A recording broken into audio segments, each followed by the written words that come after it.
Hello, Mr. Woolsey here. I teach GCSE Design and Technology. We use the exam board OCR, and that is broken down into two methods of assessment. One is a 2-hour long paper, 100 marks, broken up into two different sections, which I'll cover shortly, and then a 100 mark design project, which is a long-term piece of work. Again, I'll cover this shortly. So the exam is broken up into two sections, roughly 50 marks each.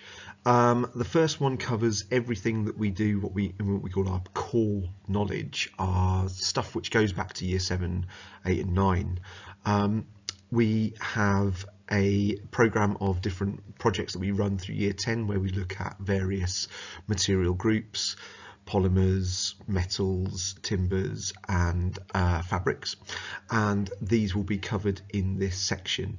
There is an element of maths in this section as well, but it's kind of real life maths rather than sort of theoretical maths. The second half of the exam is built up with a series of questions that follow on from each other based upon a given product, usually made of mainly one type of material. This is where you get to discuss how you understand products are made. Our major piece of work is the iterative design challenge. This is given to us by the exam board in May, and we begin it straight away and we finish it off roughly in January in year 11.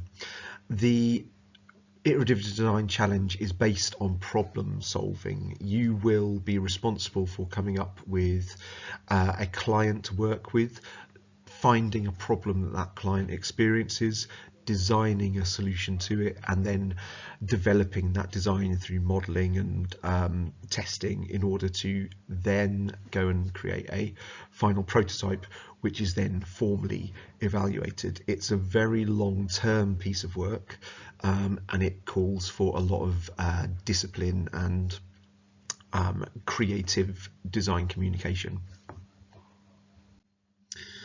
So DT, I think, is one of the most realistic GCSEs. As I've just discussed with the IDC, it's a project-based course.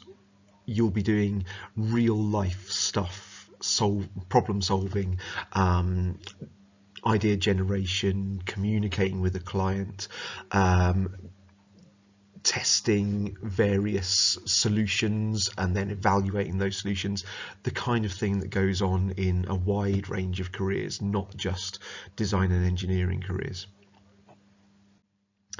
So I'm really looking for people who have the ability to problem solve, who have the ability to persevere. We tend to criticise ourselves a lot in GCSE DT in order to push our work on and make it better.